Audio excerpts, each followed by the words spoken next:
Prabowo arahkan dana korupsi CPO 13 triliun rupiah untuk beasiswa LPDP.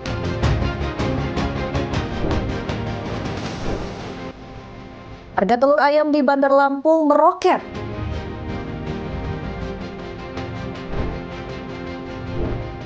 Perkuat tali persaudaraan di Tanah Maluku, puluhan paguyuban Nusantara gelar karnaval budaya.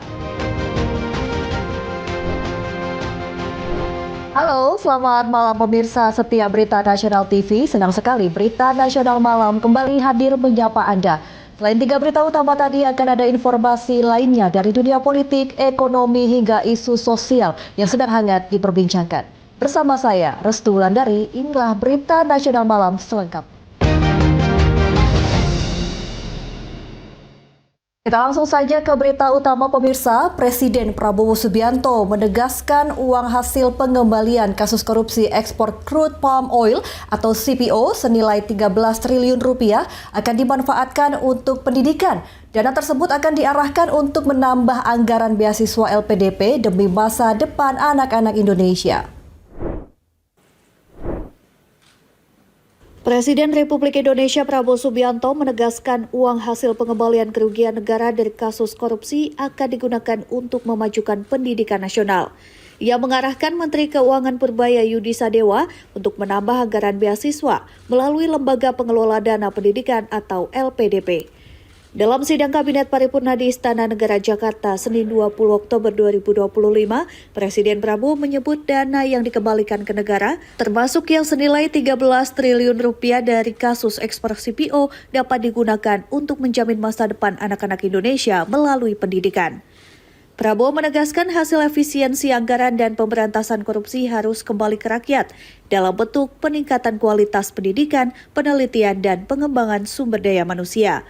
Ia meminta jajarannya untuk menemukan anak-anak cerdas, Ia meminta jajarannya untuk menemukan anak-anak cerdas dari seluruh lapisan masyarakat, termasuk dari keluarga kurang mampu. LPDP akan saya tambahkan uang-uang dari sisa efisiensi penghematan, uang-uang yang kita dapat dari koruptor-koruptor itu, sebagian besar kita investasi di LPDP.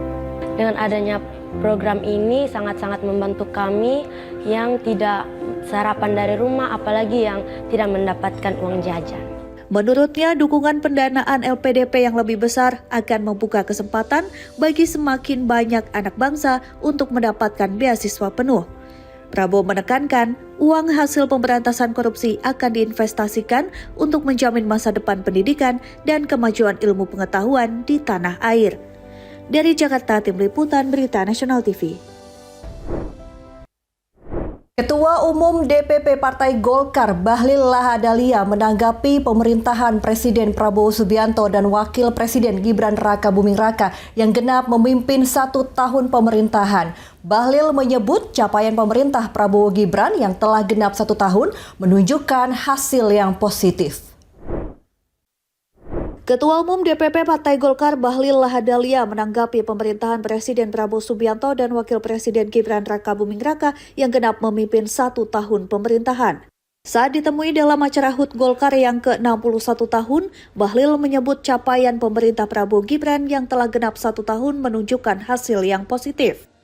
Lebih lanjut, Bahlil mencontoh program makan bergizi gratis, program ketahanan pangan, energi, dan salah satu yang paling apresiasi adalah pemerintah telah berhasil mengembalikan uang negara hasil korupsi 13 triliun rupiah.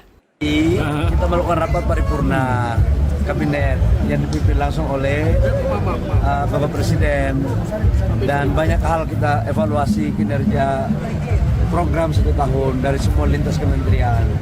Dan alhamdulillah semuanya berjalan sesuai dengan apa yang dicapai oleh Bapak Presiden, terutama makanan bergizi, kedaulatan pangan, kemudian energi, kemudian investasi, dan juga penataan terhadap tambang-tambang ilegal, kemudian mengapresiasi kinerja aparat penegak hukum yang mampu mengembalikan uang negara dari 13 triliun.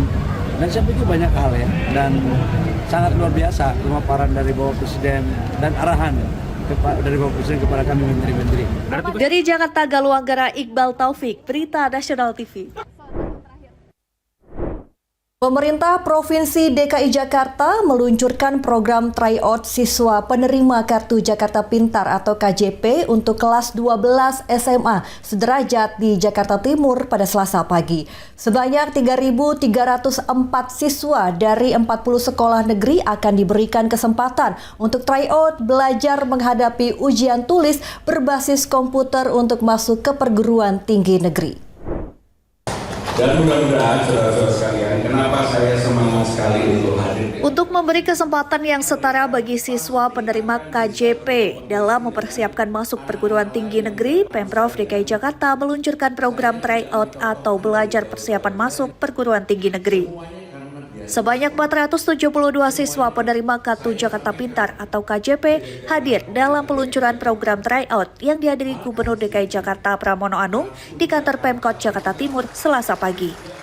Dengan tryout ini, para penerima KJP diharapkan dapat mendapatkan pengalaman dan kepercayaan diri dalam menghadapi ujian tulis berbasis komputer masuk PTN.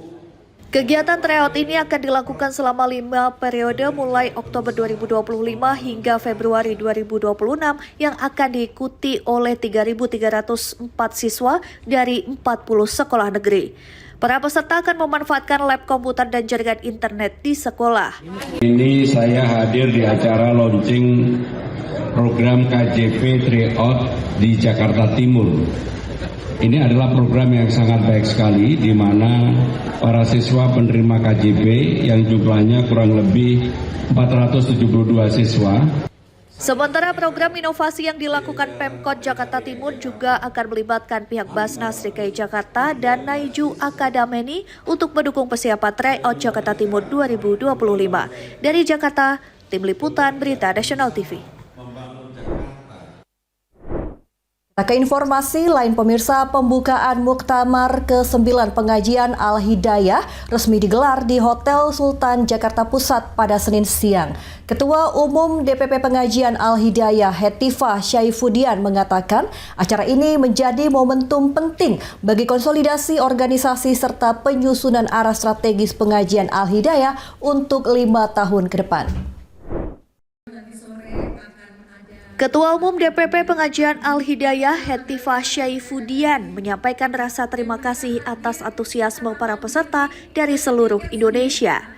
Menurutnya, acara ini tidak hanya menjadi forum evaluasi dan perencanaan, tetapi juga wadah untuk memperkuat peran dakwah dan pengabdian sosial organisasi. Lebih lanjut dalam rangkaian Muktamar ke-9 Pengajian Al-Hidayah, Hetifah menegaskan pentingnya partisipasi masyarakat, khususnya perempuan dalam menyukseskan agenda pembangunan nasional yang dirancang oleh pemerintah. Ia menekankan peran penting kaum ibu yang menurutnya merupakan influencer paling kuat di lingkup komunitas dan keluarga.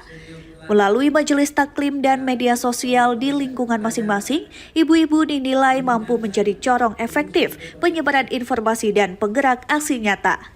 Dengan melibatkan perempuan sebagai agen perubahan, Hetifah berharap lewat Pengajian Al-Hidayah bisa menjadi mitra aktif pemerintah dalam menyukseskan berbagai agenda nasional. Alhamdulillah pada hari ini kita sudah selesai membuat atau melaksanakan pembukaan Muktamar ke-9 Pengajian Al-Hidayah yang dihadiri oleh DPD-DPD baik dari provinsi maupun kabupaten kota selain dari DPP sendiri. Dari Jakarta, Natasha Alko, Ade Chandra, Dewanata, Berita Nasional TV. Pembukaan itu baru awal.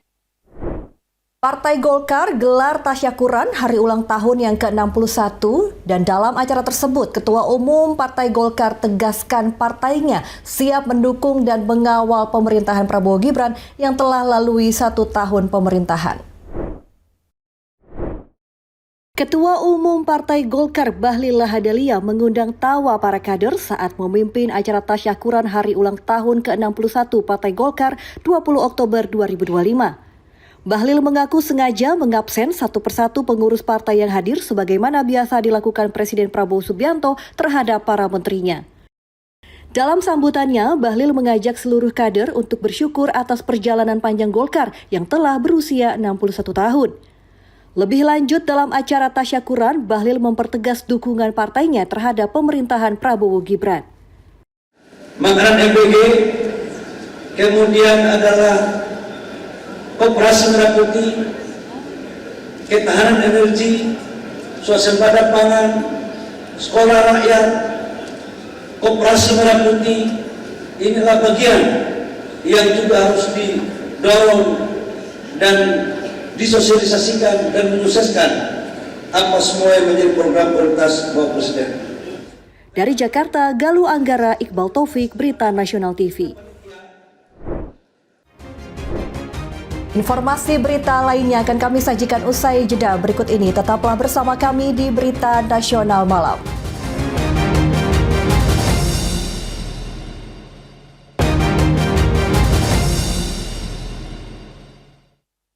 Anda kembali bersama kami di Berita Nasional Malam.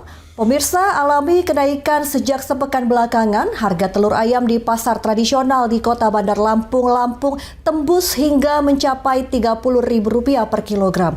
Kenaikan ini diduga akibat tingginya permintaan telur ayam, terutama untuk program makan bergizi gratis. Para pedagang pasar tradisional Perumnas Wai Halim, Kota Bandar Lampung, mengeluhkan tingginya harga telur ayam sejak sepekan belakangan. Jika sebelumnya harga telur hanya berkisar Rp27 hingga Rp28.000 per kilogram, kini harga bahan makanan tinggi protein itu mencapai Rp30.000 per kilogram. Para pedagang menyebut naiknya harga telur ayam ini membuat pendapatan mereka menurun cukup drastis. Hal itu karena para pembeli mayoritas mengurangi pembelian telur dibanding sebelum mengalami kenaikan. Stoknya kosong apa? Kurang nggak penjualan kita, jumlah penjualan? Banyak yang nggak jadi. Nggak tentu. Nggak nentu. Naiknya udah berapa lama nih? Minggu ini. Seminggu ini? Iya. Nah kalau di warung itu lebih mahal nih ya, Mbak? Lebih mahal dia, 32. 32 sekilonya nih? Iya. Oh, itu mahal kenapa itu nih? Stoknya nggak ada atau gimana? Katanya sih banyak yang pesta, terus katanya juga ada itu MBG. Sementara itu, salah seorang supplier telur ayam, Wulan, mengatakan kenaikan harga telur memang sudah terjadi dari tingkat supplier. Kenaikan itu diduga karena tingginya permintaan telur di pasaran, terutama untuk program makan bergizi gratis yang mengakibatkan stok menipis. Kemarin kan di harga 26,5, kalau untuk sekarang di Posko Lampung rata 27,5. Gitu. Ya. Ini kenaikannya gara-gara apa ya, Mbak? Bisa dari faktor yang program dari pemerintah dari MBG, karena kan mereka kan untuk bahan pokoknya ada telurnya juga. Dari Bandar Lampung, Tim Liputan Berita Nasional TV. Kita beralih ke informasi lain, pemirsa. Aksi adu jotos antara pengendara sepeda motor dengan sekelompok orang diduga debt collector atau mata elang terjadi di Kota Tangerang, Banten. Aksi tersebut direkam oleh warga dan viral di media sosial hingga mendapat ribuan komentar lantaran kerap membuat resah.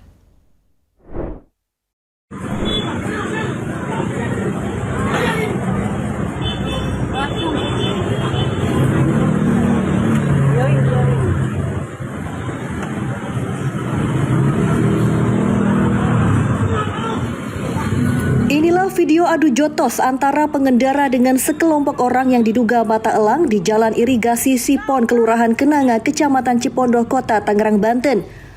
Aksi saling jotos yang direkam oleh warga itu pun viral di media sosial dan mendapat ribuan komentar negatif lantaran mata elang dianggap kerap membuat warga, khususnya pengendara sepeda motor, resah. Menurut warga di lokasi kejadian, Irfan mengatakan kelompok matel tersebut memang kerap nongkrong tak jauh dari lokasi kejadian. Warga pun merasa resah dengan keberadaannya.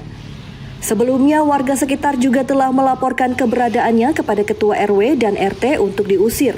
Namun tidak digubris lantaran salah satu orang dalam kelompok mata elang tersebut tinggal tak jauh dari lokasi. Warga berharap pihak kepolisian dapat menangkap para pelaku lantaran keberadaannya kerap membuat resah. Apa salah nyetop gimana saya juga nggak tahu. Soalnya saya begitu pulang dari warung itu kejadian dia udah pada pukul-pukulan di depan di jalan, Bang, itu di tengah jalan. Dari Tangerang, Banten, Tim Liputan Berita Nasional TV. Seorang ibu yang sedang hamil muda tewas tersambar kereta komuter lain di perlintasan rel kawasan Kebon Baru, Tebet, Jakarta Selatan. Korban tewas seketika dengan luka di bagian kepala dan kaki. Jasad Reni, 26 tahun, terbujur kaku dalam balutan kain di pinggir rel kereta api Jalan Asem Baris, Tebet, Jakarta Selatan. Wanita asal Pandeglang, Banten yang sedang hamil muda ini tewas tersambar kereta komuter lain jurusan Bogor, Jakarta, tidak jauh dari rumah indekos yang dihuninya. Insiden ini menyita perhatian warga setempat yang berbondong-bondong mendatangi lokasi kejadian. Peristiwa bermula ketika korban sedang berdiri di pinggir rel kereta api sambil memesan ojek daring. Saat sedang menatap layar telepon genggam, korban tidak menyadari rangkaian kereta komuter lain melintas dan langsung menyambar karyawati bagian pemasaran sebuah perusahaan swasta ini. Korban yang sempat terseret beberapa meter pun tewas seketika dengan luka di bagian kepala dan kaki nyaris putus. Petugas Polsek Tebet dan identifikasi Polres Metro Jakarta Selatan yang tiba di lokasi langsung melakukan olah tempat kejadian perkara. Awalnya dia mau nungguin Grab lagi itu kan, dua tuh chattingan sama temennya. Mungkin dia terlalu turun gitu, akhirnya kesamber. Oleh petugas, jasad korban dibawa ke kamar jenazah RSCM untuk divisum guna kepentingan penyelidikan.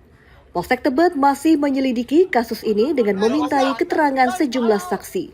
Dari Jakarta Selatan, Tim Liputan Berita Nasional TV.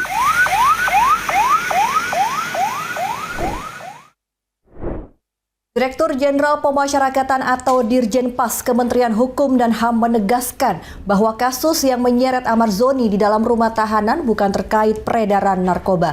Ahmad Zoni terjaring dalam razia rutin yang memang dilakukan secara berkala oleh petugas di seluruh lembaga pemasyarakatan lapas dan juga rumah tahanan atau rutan. LPKA dan Bapak seluruh. Hal tersebut diungkapkan oleh Direktur Jenderal Pemasyarakatan atau Dirjen Pas Kementerian Hukum dan HAM, Masyudi, saat melakukan rapat di kantornya di Jalan Veteran, Jakarta Pusat. Masyudi menjelaskan peristiwa yang menimpa Ahmad Zoni terjadi sejak bulan Januari 2025 ketika petugas menemukan satu linting ganja di kamar tahanan yang dihuni oleh 7 orang termasuk Ahmad Zoni. Pihak rutan sendiri langsung melakukan pemeriksaan internal dan menjatuhkan sanksi disiplin kepada Ahmad Zoni dan mengurung Ahmad Zoni di sel khusus selama 40 hari. Lebih lanjut, Masyudi menyatakan kasus yang menyeret Ahmad Zoni bukan terkait peredaran narkoba. Ahmad Zoni terjaring dalam razia rutin yang memang dilakukan secara berkala oleh petugas di seluruh lembaga pemasyarakatan lapas dan juga rumah tahanan atau rutan. Nah, sehingga salah satu komitmen disampaikan bahwa itu bukan peredaran, namun hasil razia rutin yang dilakukan oleh petugas-petugas. Ahmad Zoni beserta 6 orang tahanan yang beresiko tinggi atau high risk sudah dipindahkan ke Nusa Kambangan sebagai bentuk penegakan disiplin bagi narapidana yang terlibat pelanggaran di dalam rutan atau lapas. Dari Jakarta, Tim Liputan Berita Nasional TV. Box kontainer yang dijadikan sebagai kantor di kawasan Cakung, Jakarta Timur terbakar pada Minggu malam. Api yang merambat ke box kontainer lain yang bermuatan solar sempat membuat petugas kesulitan untuk menjinakkan si jago merah. Memadam kebakaran. Api cukup memakan beberapa kontainer ini. Kobaran api melalap box kontainer yang dijadikan kantor sebuah perusahaan di kawasan Cakung, Jakarta Timur Minggu malam. Pintu kontainer yang masih terkunci membuat api terus membesar hingga merambat ke box kontainer lain yang berisikan solar.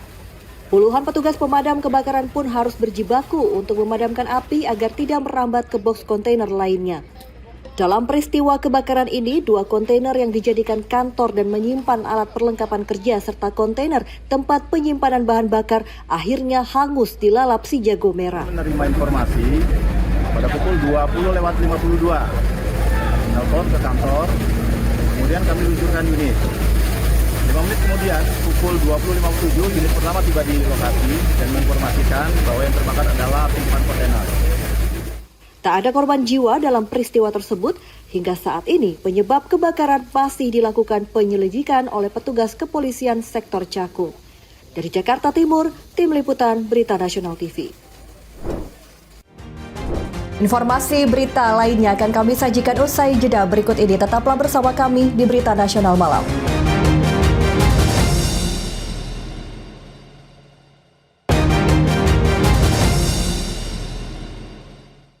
Anda kembali bersama kami di Berita Nasional Malam. Pemirsa, dalam rangka Festival Benteng Victoria yang digelar Balai Pelestarian Budaya Wilayah 20 Maluku, puluhan paguyuban dari berbagai daerah di Indonesia turut ambil bagian dalam Karnaval Budaya.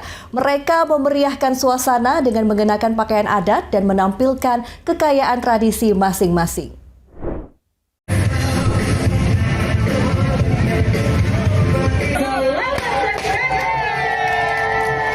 Inilah suasana kemeriahan Festival Benteng Victoria yang digelar di kawasan Gong Perdamaian Dunia, Kota Ambon. Puluhan paguyuban dari berbagai daerah di Indonesia turut ambil bagian mengikuti karnaval budaya yang menjadi bagian dari agenda festival tahunan tersebut. Dengan mengenakan pakaian adat khas daerah masing-masing, para peserta mengelilingi sejumlah ruas jalan utama di Ambon. Warna-warni busana hingga atraksi budaya menjadi daya tarik bagi warga. Kegiatan ini digelar Balai Pelestarian Budaya Wilayah 20 Maluku sebagai bentuk pelestarian warisan budaya sekaligus mempererat persatuan dalam keberagaman.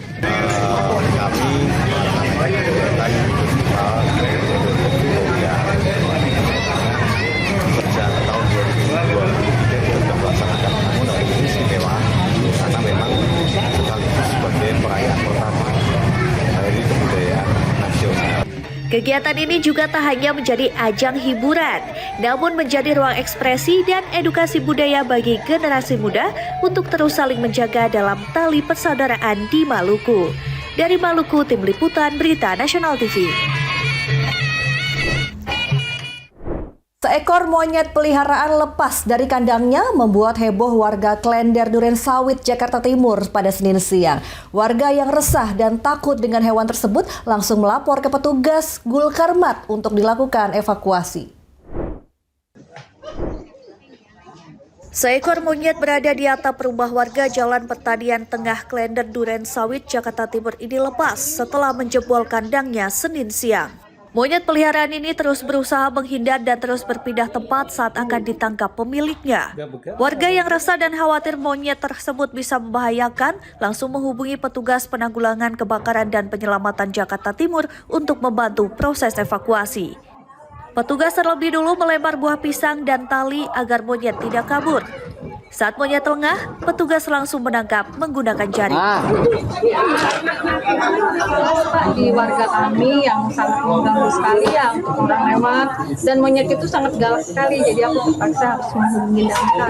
Kami mendapatkan laporan dari warga masyarakat bahwasanya di wilayah Kelurahan Klender terdapat seekor monyet yang terlepas, dan monyetnya adalah monyet peliharaan salah satu warga di Kelurahan Klender. Untuk ukuran monyet sendiri kira-kira tingginya sekitar mungkin hampir 1 meter ya. Kemudian kendala yang dihadapi karena memang ukurannya cukup besar dan juga cukup ganas, jadi kita bekerja sama dengan pemilik aslinya, kita sama-sama mencoba untuk menangkap monyet tersebut. Ini monyet lepas di atas loteng terus ada perlawanan gimana Bang? Ya, memang pada saat kami usahakan untuk ditangkap, dia selalu berusaha menyerang dan hanya terlihat jinak bila ketemu dengan pemilik aslinya.